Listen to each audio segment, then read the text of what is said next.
आज कुरान पाक का पारा है 11 सूरह यूनुस आयत नंबर 87 की तिलावत सुनेंगे और उसके तहत कुछ मैसेज ऑफ कुरान अंडरस्टैंड करने की कोशिश करेंगे। अल्लाह कुरान में इरशाद फरमाता है वअौहैना इला मूसा व अखीही अन तबव्वअ लिकौमिकुमा बिमिस्र बुयूतन वजअलू बुयूतकुम क़िबलतन व अक़ीमुस्सलाह वबश्शिरिल मुमिनीन।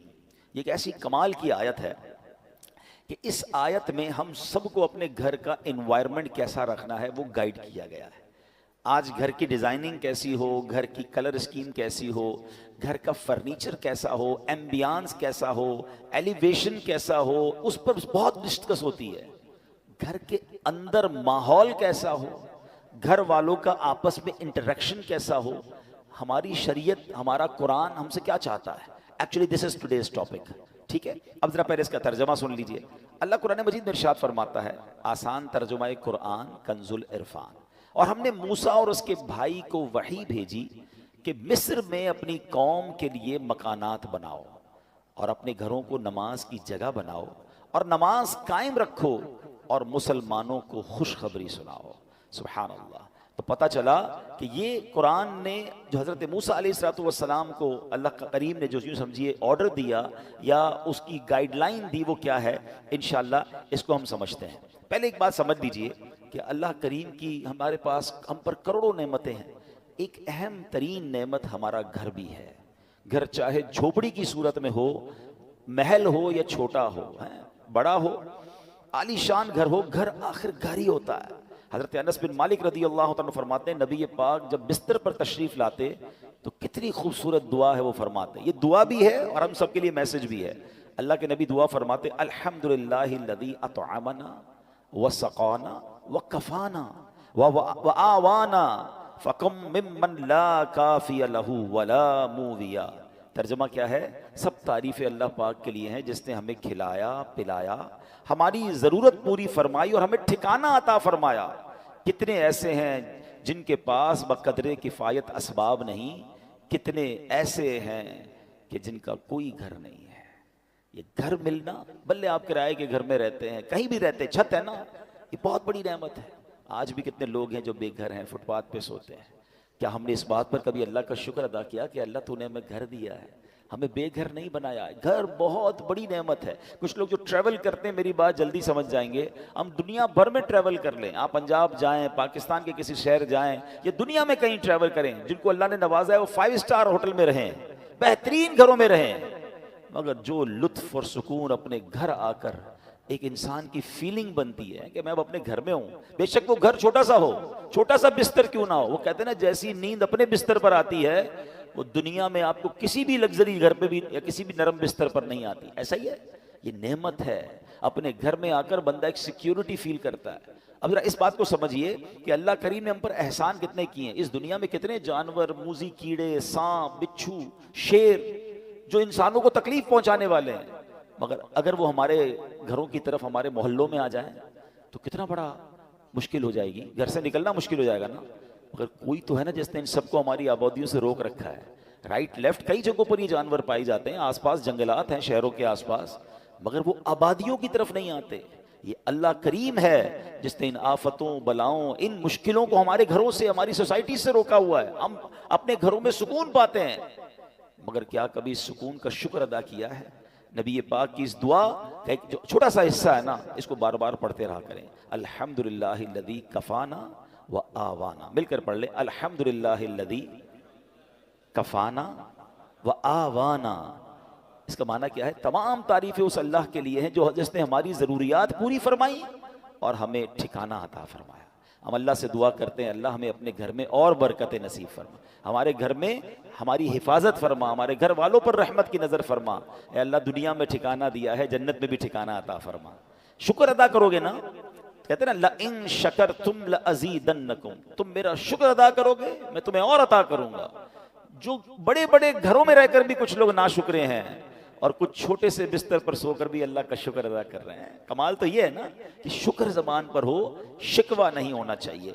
लेकिन मेरे प्यारे इस्लामी भाइयों, अब जो टॉपिक है एक्चुअली कि घर के अंदर का माहौल ये कितना ज़रूरी है, अच्छा होना, नेक माहौल होना। नबी पाक की हदीस है, सलामतुर रजुली फिल फितना आई यल्ज़म बैतहू, फरमाया फितनों में सलामती की राह यह है कि बंदा अपने घर को लाजिम पकड़ ले। एक बार नबी पाक अलैहिस्सलाम ने फितनों का जिक्र किया तो हजरत उकबा बिन आमिर रदी अल्लाह तआला अन्हु ने पूछा, या रसूल अल्लाह सल्लल्लाहु अलैहि वसल्लम, उस वक्त नजात कैसे होगी जब फितनों का दौर आ जाएगा, कयामत के करीब फितनों का दौर होगा।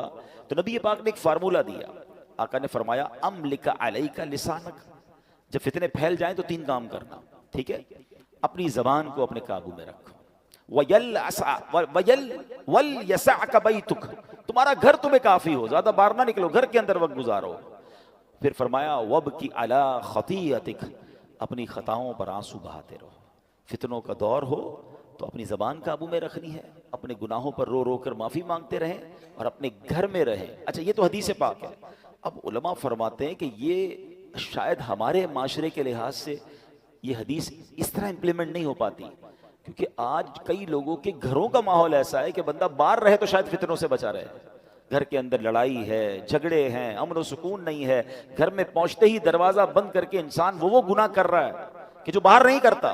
बाहर पूरा दिन बाज़-औक़ात काम काज में बिजी है तो उन गुनाहों का मौका नहीं मिल रहा, मगर घर के अंदर जाकर जब अपने रूम में है तो अब जनाब उसको वो कुछ करने का मौका मिल रहा है जो अल्लाह को नाराज करने वाला काम है। नबी पाक तो फरमा रहे फितनों के दौर में घर को लाजिम पकड़ लो, मगर क्या घर ऐसा बनाया हमने कि जो फितनों से महफूज हो? हैं कई घर ऐसे हैं जहाँ गीबतों का बाजार है, कई ऐसे हैं जहाँ माँ बाप के साथ बच्चों की बदतमीजियां हैं, कई ऐसे हैं जहाँ भाई बहन एक दूसरे के खिलाफ बैठे हैं। घर के अंदर जाते ही जनाब फैमिली के अंदर एक ऐसा माहौल बना हुआ है कि वहां एक दूसरे की गीबतें हो रही हैं। नहीं, घर तो फितनों से बचने की जगह थी, घर तो सुकून की जगह थी। घर तो ऐसा होना चाहिए कि घर में जाए तो बंदा सोचे मैं रहमत वाली जगह पर आ गया हूं। मगर क्या हमने अपने घर के एनवायरनमेंट को ऐसा बनाया कि जिसको अल्लाह करीम ने कुरान में इरशाद फरमाया? आपको पता है जब कयामत का दिन होगा तो कुछ खुश नसीब वो होंगे जिन्हें सीधे हाथ में नामा अमाल दिया जाएगा। हम अल्लाह से दुआ करते हैं कि उन खुश नसीबों में हमें भी शामिल फरमाए। मगर कुछ मुजरिम वो होंगे जिनसे रब नाराज होगा, उसको उसके उल्टे हाथ में पीठ पीछे उसको नामा अमाल दिया जाएगा और ये बंदा उस दिन मौत मांगेगा, मगर उसे मौत मिलेगी नहीं। फिर उसे जहन्नम की भड़कती हुई आग में डाल दिया जाएगा। उस शख्स का जुर्म पता है क्या होगा? कुरान कहता है, इन्नहू कान फी अहलिही मसरूरा, यानी बेशक वो अपने घर वालों में खुश था। घर वालों में खुश था, ये जुर्म था। इसकी तफसीर में उलमा ने फरमाया कि अपने घर वालों के साथ घर के अंदर ख्वाहिशों, शहवतों, गुरूर और तकब्बुर में मुब्तला रहता था। घरेलू खुशियों में ऐसा मगन था कि आखिरत को भूल चुका था। लिहाजा ना खुद उसने अच्छे अमल किए, न घर वालों को अच्छे आमाल की तरगीब दिलाई, यूं ही गुनाहों में मसरूफ रहकर मौत के घाट उतर गया। आज कितने ऐसे हैं जिनके घरों में नमाजें हैं, कितने ऐसे हैं जिनके घरों में इबादत है? घर वालों की क्या दीन की तरफ कोई तबलीग की? क्या घर में नमाजों का माहौल है? या क्या बच्चों में कुरान और सुन्नत की तरकीब है? या घर के अंदर किसी को पता ही कुछ नहीं है? अब भी ऐसे कई घर हैं जिनके घरों में इस्लामी त्यौहार आता है तब भी बच्चों को, फैमिली को पता नहीं होता, क्योंकि वो अपनी जिंदगी में मगन है। और जो घर का सरबराह है उसको भी इसकी फिक्र नहीं है। मैं आपको एक मुसलमान घराने का वाकया बताता हूँ, पाकिस्तान का तो नहीं है, लेकिन अनफॉर्चुनेटली जितना तेजी से हमारे वतन में मॉडर्निज्म और दीन से दूरी वाला माहौल बनता जा रहा है और घर के बड़ों को फिक्र भी नहीं है, ये दूर नहीं दिन आप पाकिस्तान में भी ये देखें। यूके का वाकया, एक भाई ट्रैवल पर गया, वालिद की तबीयत खराब थी, तो वापस आया, तो कुछ दिनों बाद वापस आया तो बड़े भाई वालिद साहब घर में नहीं थे। छोटा भाई था जो अपने गेम्स में और अपने मोबाइल में और कंप्यूटर में, जो आज का एक नौजवान का स्टाइल है कि लगा रहता था। तो कहा वालिद साहब कहाँ हैं? कहा वालिद साहब की तो डेथ हो गई थी। तो कहा मुझे इन्फॉर्म क्यों नहीं किया? कहा आप बिजनेस ट्रिप पे थे। मैंने कहा क्या जरूरत है डिस्टर्ब करने की, फ्यूनरल करना था, उनका आखिरी रसूमात अदा करनी थी, मैंने कर दी। तो कहा तुमने कैसे आखिरी रसूमात अदा की? जनाजा किधर हुआ? कौन से कब्रिस्तान में दफनाया? तो कहा जनाजा भी करना होता है। मैं तो गूगल पे गया, सर्च किया कि फ्यूनरल कैसे होता है, किसी का डेथ हो जाए तो how what we have to do. तो गूगल ने मुझे 4-5 ऑप्शन दिए, मैंने सबसे सस्ता वाला जो ऑप्शन था उन पर कॉल किया, वो आए और अब्बू को ले गए, बस फिनिश। तो उसने कहा ये तुमने क्या किया? आपको पता है क्या हुआ उस मुसलमान वालिद के साथ? जब सर्च किया कि किस फ्यूनरल वाले को दिया है, तो जो सबसे सस्ता ऑप्शन था कि वो मैयतों को आग लगाया करते थे। उसने ये नहीं, उसको ये पता भी नहीं था कि जनाजा कुछ होता है, उसको ये नहीं पता था गुस्ले मैयत होता है, उसको ये नहीं पता था कि जनाब कब्रिस्तान में दफन किया जाता है। मैं मुसलमान घराने की आपको वाकया सुना रहा हूं जो मैंने खुद जाकर सुना है। अब मुझे बताओ, इस बच्चे का कसूर तो था, मगर क्या वालिद का कसूर नहीं था? इसका मतलब वालिद किसी जनाजे में बेटे को लेकर नहीं गया होगा। उस वालिद ने मौत और कब्रिस्तान के बारे में, तदफीन और गुस्ल के बारे में नहीं बताया होगा। हर चीज बच्चों को दिला दी, मगर ना सिखाया तो दीन ना सिखाया। मैं और आप दुनिया से जाने वाले हैं, हम सब ने मरना है। और उस वालिद की किस्मत कितनी प्यारी होगी कि उसके मरने के बाद उसकी औलाद उसके लिए दुआए मगफिरत करे, उसके लिए इसाले सवाब करे। मगर ये सिखाएंगे तो करेंगे ना। हमारे बच्चे तो जिंदगी में हमारे सामने नमाज नहीं पढ़ रहे, हमें टेंशन नहीं है। मैं सच बताऊं आपको, जिंदगी में कुछ कर सके या ना कर सके, अपने बच्चों को किसी तरह 5 वक्त का नमाजी बना जाइएगा। पहले तो खुद बनना पड़ेगा ना उसके लिए। वालिद को बच्चा देखता है अब्बू रमजान में नमाजें पढ़ते हैं, उसके बाद तो मेरे वालिद भी जुम्मे की पढ़ ले तो बड़ी बात है। तो बच्चे को भी आप एक्चुअली हम अपने बच्चों को प्रैक्टिकली प्रैक्टिस करा रहे हैं कि बेटा नमाज तो जुम्मे की पढ़नी होती है, बाकी जरूरी नहीं है। तो आप सोचिए, हम खुद तो दीन से दूर कर रहे हैं, हमने घर में कौन सा माहौल बनाया है। वरना यकीन करें, खुश नसीब है वो वालिद अगर उसकी औलाद नमाजी बन जाए ना। तो आप कहें ना कहें कि बेटा मरने के बाद दुआ करना, वो दिन में 5 बार बावुजू होकर किबला रू बैठकर अत्तहियात के आलम में कई कई बार क्या कहेगा, रब्बना ग़फ़िरली वली वालिदैया वलिल मुमिनीन यौम यक़ूमुल हिसाब। हाय हाय, और क्या चाहिए उस वालिद को कब्र में कि फजर हो तो उसका बेटा, उसकी बेटी, उसके बच्चे दुआ कर रहे हैं, अल्लाह मेरे माँ बाप को बख्श दे। जोहर में दुआ कर रहे हैं, असर में दुआ कर रहे हैं, मगर घर में नमाजों का माहौल ही नहीं है। ईद की नमाज पढ़ ली तो पढ़ ली, अब तो जुम्मे की नमाज भी लोगों की सुना है कज़ा होने लग गई है। नोबडी हैव टेंशन, अपने लिए भी टेंशन नहीं है, बच्चों के लिए भी नहीं है। कुरान की आयत पुकार पुकार कर कह रही है कि घर बनाओ और उस घर में नमाजों का एहतमाम करो। खुदारा अपने घर के माहौल पर तवज्जो दीजिए। ये सरमाया है, ये औलाद, ये फैमिली, ये घर, ये हमारा फल है। अगर घर में कुरान और हदीस और नमाजों का मामला होगा तो सुभान अल्लाह। ऐ मेरे प्यारे इस्लामी भाइयों, कुरान ने क्या कहा, व औहैना इला मूसा व अखी, हमने मूसा और उसके भाई को वही भेजी, अन तबव्वआ लिकौमिका बिमिस्र बुयूतन, कि मिस्र में अपनी कौम के लिए मकानात बनाओ। नॉट ओनली मकानात, डिफेंस में घर होना चाहिए, फला सोसाइटी में घर होना चाहिए, यहां तक तो हमारी प्लानिंग है कि घर अच्छा हो, ब्यूटीफुल सोसाइटी में हो। आगे कुरान कहता है वजअलू बुयूतकुम क़िबलतन व अक़ीमुस सलाह, और अपने घरों को नमाज की जगह बनाओ और नमाज कायम रखो। और जो ये करता है उसको क्या मिलेगा, वबश्शिरिल मुमिनीन, कुरान कहता है मुसलमानों को खुशखबरी सुनाओ। खुशखबरी मिलनी है, रहमतें मिलनी है, आफियतें मिलनी हैं अगर घर में नमाजें हैं। ऐ मेरे प्यारे इस्लामी भाइयों, अल्लाह के प्यारे हबीब अलैहिस्सलाम फरमाते हैं, इजअलू फी बुयूतिकुम मिन सलातिकुम वला तत्तखिदुहा कुबूरा, फरमाया कुछ नमाज घर में भी पढ़ा करो, घरों को कब्रिस्तान न बना दो। इसका मतलब ब्यूटीफुल हाउस है, एक्स्ट्रा एम्बियंस है, शानदार फर्नीचर है, सब कुछ है मेरे और आपके घर में, स्टैंड बाय जनरेटर्स हैं, और अगर नमाज नहीं है ना तो वो घर कब्रिस्तान है। हम समझ रहे इतना लग्जरी घर को कब्रिस्तान, नबी ये पाक फरमा रहे हैं कि घर में नमाजें पढ़ो। ये मर्दों के लिए तो यही हुक्म होगा कि मस्जिद में आके पढ़ें, मगर कुछ नवाफिल घर में भी पढ़ें, कभी शराक चाश पढ़ें, कभी तहज्जुद पढ़ें, कभी दीगर नमाज के नवाफिल पढ़ें। मगर खवातीन घर की, बच्चे, यानी घर में अल्लाह करे ऐसा माहौल हो कि जब नमाजों का वक्त आए तो एक कमरे से तिलावत की आवाज आ रही हो, कहीं से नमाजों की पता चल रहा हो। माशाअल्लाह, कितने खुश नसीब है वो लोग जो घर जाते हो तो घर वाले नमाजें पढ़ रहे हैं। अभी होगा ये माहौल। Why I took this topic, कि अभी माशाल्लाह कई घरों में ये माहौल बन चुका होगा कि चले कुछ नमाजें हो रही होंगी, कुछ घर में तिलावत भी हो रही होगी, बट लेट्स कंटिन्यू। ऐसा नहीं फरमाया नबी पाक ने कि साल में एक बार नमाजें पढ़ो, फरमाया अपने घर को कब्रिस्तान न बनाओ, उसमें नमाजें पढ़ो। ऐ मेरे प्यारे इस्लामी भाइयों, एक और जगह प्यारे आका फरमाते हैं, अक्रिमू बुयूतकुम बिबादि स्वलातिकुम, यानी कुछ नमाजों के जरिए अपने घरों की इज्जत बढ़ाओ। आप चाहते हैं ना घर की इज्जत बढ़े, आए है, जिस घर में नमाजें होती हैं, नबी पाक ने फरमा दिया तो हक है उस घर की पूरे मोहल्ले में इज्जत हो जाएगी। आज भी देखिए उलमा के घर, इमाम साहिबान के घर लोग दुआ करवाने आते हैं, घर में नमाजें हो रही हैं ना, इबादत हो रही है, अल्लाह उस घर को मुमताज कर देता है। हम समझते हैं एक्स्ट्रा लाइट लगाऊंगा, जरा खूबसूरत एलिवेशन करूंगा, जरा हटके डिजाइनिंग करूंगा तो वो सबसे मशहूर हो जाएगा। नहीं, इज्जत देने वाला रब है, और अल्लाह के सबसे मुअज़्ज़ज़ बंदे हैं। अल्लाह की मखलूक में सबसे बढ़कर इज्जत वाले कौन है? हमारे आका अलैहिस्सलाम है। वो फरमा रहे हैं कि कुछ नमाजों के जरिए अपने घरों की इज्जत बढ़ाओ।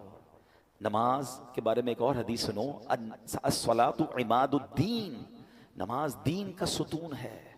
मुझे बताए ना, हमारे घर के पिल्लर निकाल दें तो घर तो गिर जाना है ना। ये तो ईमान का पिल्लर है, मगर इसकी फिक्र नहीं है। तो आए मेरे प्यारे इस्लामी भाइयों, हमें अपने घरों के माहौल को अच्छा करना है, अपने बच्चों की तरबियत की फिक्र कीजिए, उन्हें वक्त दीजिए। आजकल जो माहौल है, मैं इशारा करके गुजर जाऊंगा, हर थोड़े दिनों बाद आपको सोशल मीडिया पर न्यूज़ मिल रही हैं, इलेक्ट्रॉनिक प्रिंट मीडिया में न्यूज़ मिलती है कि फ़लाँ बच्चे ने फ़लाँ काम कर दिया, फ़लाँ ने फ़लाँ को कत्ल कर दिया, फ़लाँ ने फ़लाँ को जला दिया, फ़लाँ स्कैंडल में पकड़ा गया, फ़लाँ जनाब मुंशियात में मामलात में आ गया, फ़लाँ ड्रग्स का काम कर रहा है, फ़लाँ कंप्यूटर पे बैठ के क्या कुछ कर रहा है, स्कैम्स कर रहा है। ये हमारे इलाके में, हमारे शहरों में, हमारे मुल्कों में हो रहा है ना। हम क्यों इंतजार कर रहे हैं कि ये आग मेरे घर में जब आएगी फिर गौर करूंगा? इससे अंदाजा कीजिए, ये सिम्टम्स होते हैं, ये इशारे होते हैं कि माशरा किधर जा रहा है। माँ बाप को फिक्र नहीं कि बच्चे घर में क्या कर रहे हैं। इतनी दूरी मत रखें अपनी फैमिली के साथ। याद रखिए, कोई बड़ा डिजास्टर हो, इससे पहले आंखें खोलिए ना। हमारी बच्ची कहां जा रही है, हमारा बेटा कहां जा रहा है, वो किससे मिल रहा है, कोई फिक्र नहीं है। वो कहते हैं ना, अपने बच्चों के तुम दोस्त बन जाओ, इससे पहले कि कोई ऐसा दोस्त बन जाए जो उसकी आखिरत और दीन और दुनिया सब बर्बाद कर दे। बहुत बुरा हाल है। प्लीज थोड़ा वक्त दीजिए, अच्छी तरबियत। ये तरबियत नहीं है कि आप भी नमाज़े कज़ा कर रहे हैं और बच्चे भी नमाज़े कज़ा कर रहे हैं। आप भी नमाजी बने, हम भी नेक बने। This is the right month, क्योंकि आप भी पढ़ रहे हैं ना नमाजें, आप भी माशाल्लाह तिलावत की तरफ आए। बच्चों को ऐसे प्रोग्राम्स में लेकर आए, बयानात में लेकर आए, मदनी चैनल घर पे बैठ के दिखाएं। पता नहीं पूरा साल क्या क्या आपके घर में टीवी चला होगा, अब तो मौका है ना, आप मदनी चैनल पर देखें, इसी तरह के बयानात हो रहे हैं, मदनी मुज़ाकरे हो रहे हैं, रात की सहरी ट्रांसमिशन हो रही है। ये क्यों हम कर रहे हैं 24 आवर्स प्रोग्राम? यार किसी को फर्क पड़ जाए, कोई एक बात सुन ले। आए हैं लोग दीन की तरफ, तो अल्लाह करे दीन की तरफ रह जाएं। We are trying our best, but we need your support. हम आपकी सपोर्ट चाहते हैं। और ये क्यों चाहते हैं? ताकि मुसलमानों के घर जन्नती घराने बने ना। अब आखिर में एक दुआ सुन लीजिए, आमीन भी कहिएगा, हो सके तो याद कर लें, हो सके तो हर नमाज के बाद ये दुआ करें। अल्लाहुम्मा रब्बना हब लना मिन अज़वाजिना व ज़ुर्रियातिना कुर्रत आयुनिन वजअलना लिलमुत्तकीना इमामा। आमीन। नबी पाक ये दुआ करते थे। इसका मफहूम क्या है? अल्लाह हमारे घर वालों में, हमारे बच्चों में आपस में मोहब्बत पैदा फरमा, मेरे घर वालों को मेरी आंखों का नूर बना दे, और अल्लाह मुझे मुत्तकियों का इमाम बना दे। हैं तो अपने बच्चों के लिए, अपनी फैमिली के लिए दुआ भी करें। लेकिन ये सब चीज़ें बदलेंगी कैसे? जब हम बदलेंगे, हम अच्छे माहौल में आएंगे। मैं आपको ऑफर करता हूँ, दावत इस्लामी मर्दों के लिए इज्तिमा अलग करती है, ख़वातीन के लिए इज्तिमा अलग हैं, बच्चों के लिए मदरसे अलग हैं, स्कूल्स इस्लामिक अलग हैं, इंस्टीट्यूट्स अलग हैं। हम अगर बदलना चाहते हैं और फैमिली को बदलना चाहते हैं और अपने बच्चों को अपनी मगफिरत का जरिया बनाना चाहते हैं, देयर इज अ वे। आइए इस माहौल से वाबस्ता हो जाएं। अल्लाह पाक हम सब के घरानों को जन्नती घराना बना दे। इसको प्लीज सीरियस लीजिएगा। इस महीने को अपने बच्चों से, अपनी फैमिली से अच्छे कनेक्शन का वक्त दीजिएगा और उन्हें किसी तरह दीन की तरफ आहिस्ता आहिस्ता लाने की कोशिश करें। सख्ती नहीं करनी है, प्यार मोहब्बत से जो एक अंदाज है अच्छे अंदाज से कीजिए। इंशाअल्लाह अल्लाह करेगा वो दिन आएंगे कि ये बच्चे, ये फैमिली, ये हमारा घर हम सब की आंखों का नूर और हकीकी घर बन जाएगा, कि जिसको नबी पाक ने फरमाया कि घरों में नमाजें हों, घरों में इबादत हो, घरों में तिलावत हो। अल्लाह हमारे घरानों को ऐसा घराना बना दे। अल्हम्दुलिल्लाह ऐसी प्यारी बातें दावत इस्लामी के माहौल में सिखाई जाती हैं। ये महीना माह सखावत भी है। इस महीने में अल्लाह की राह में खूब खर्च कीजिए। सबसे पहले तो अपने गरीब रिश्तेदारों पर खर्च कीजिए, अपने गरीब मुलाजमीन पर खर्च कीजिए। लोग वाकई बहुत परेशान हैं, इनकी हेल्प कीजिए और ये जहन में बिठा लीजिए कि अल्लाह की राह में खर्च करने से माल कम नहीं होता। और ये मैं नहीं कह रहा, नबी पाक ने कसम उठाकर फरमाया कि मैं कसम खाकर कहता हूँ अल्लाह की राह में खर्च करने से माल कम नहीं होगा। ज़कात अगर वक्त आ गया है तो पूरी अदा करें और ज़कात के अलावा भी खर्च करें। मैं एक बिजनेसमैन से मिला, बड़ा कमाल का जुमला उन्होंने कहा कि भाई ज़कात तो मैंने देनी है, इसमें मेरा क्या कमाल है, ये तो मेरी ड्यूटी है, फ़र्ज़ है मुझ पर। ज़कात के अलावा मैंने क्या खर्च किया, असल कमाल तो ये है। तो हमारा अल्लाह करे ऐसा जहन बने, तो इसमें मुसलमानों की खैर खाही कीजिए। और उसके बाद आशिकान रसूल की एक बड़ी प्यारी तहरीक दावत इस्लामी जो 150 से ज़्यादा मुल्कों में दीन मतीन की खिदमत कर रही है।